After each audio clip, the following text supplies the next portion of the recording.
利物浦同埋 AC 米蘭嘅較量喺啟德體育園呢度上演。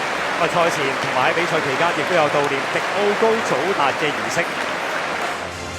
而兩支球隊呢場比賽都排出咧係唔錯嘅陣容啦，特別米蘭亦都繼續地咧擺一個係3中堅5後衞陣式。利物浦方面咧，沙拿呢場比賽同埋蘇保斯拿爾亦都正選登場。利物浦呢場波就缺乏咗一啲中鋒嘅球員啦，後防方面亦都唔係好夠人數啊。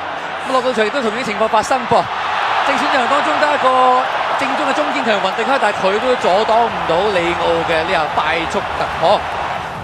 好簡單嘅攻勢，搶到個波之後呢，一次快放啊，俾波俾落個位度啦，大家鬥快啦，包贏咗史蒂芬遜呢位年青小將啦，雲迪克翻嚟包位都封咗里奧射個喺窄位起腳噶啦，不過仍然攞得相當刁鑽，攞翻佢遠處位收射咗亞里遜。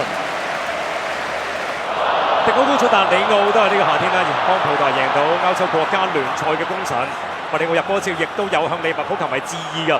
或者利物浦嘅球迷當然想睇沙拿，但係更加要留意16歲嘅年青球員。呢場比賽啦，佢嘅表現喺邊度嘅發難都相當突出，但係蘇保斯拿爾創寫更加精彩。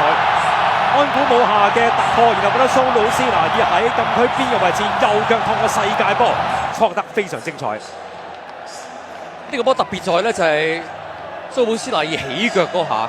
見到佢唔係好使拉弓，亦都唔係好使用力，但係射出嚟個波咧係好刁鑽㗎，角度相當之靚。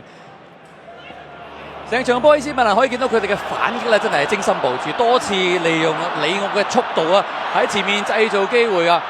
咁去到下半場亦都見到就係靠里奧嘅前場突破啦。跑咗一大輪啦，但係最後佢亦都唔貪功啊，俾到同樣後上，同樣咧係。後上速度相當快步大力雄嘅洛夫斯捷克近門搞掂。米蘭呢場比賽入波都好能夠利用到啦，係利物浦邊路嘅空間啊，都係邊路發難啦，製造到機會出嚟嘅。米蘭亦都咧經過咗喺過程當中好多嘅換人啦，但係佢哋反擊咧仍然可以好簡單清脆利落，又一次利用到邊路嘅空間啦。今次沙拿馬卡斯呢場比賽好多走動嘅右邊嘅翼位球員啦，上嚟嘅進攻揾到奧卡科嘅入波。俾嘅線路唔錯啦，同埋最緊係沙拿馬卡斯走咗成大半場啊，上嚟參與到進攻，亦都製造咗好靚嘅助攻。俾得靚，射得到靚，奧卡科呢個波咧有少少忍住到嚟嘅硬波近住位。呢邊廂咧亦都有一個幾精彩嘅波嚟自利物浦啊！安拿迪嘅傳中波俾到加寶，加寶都好乖巧啊，頂翻門將嘅錯腳位。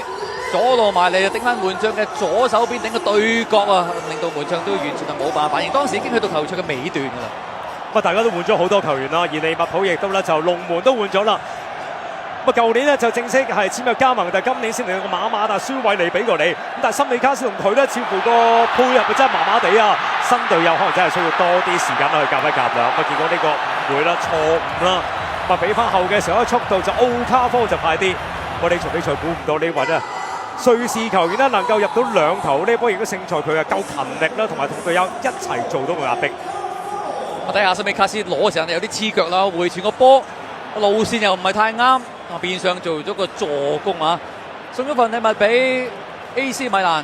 米蘭方面呢，亦都喺呢場波最終以4-2嘅比數擊敗利物浦，佢哋能夠喺啟德呢度捧走渣打杯嘅冠軍。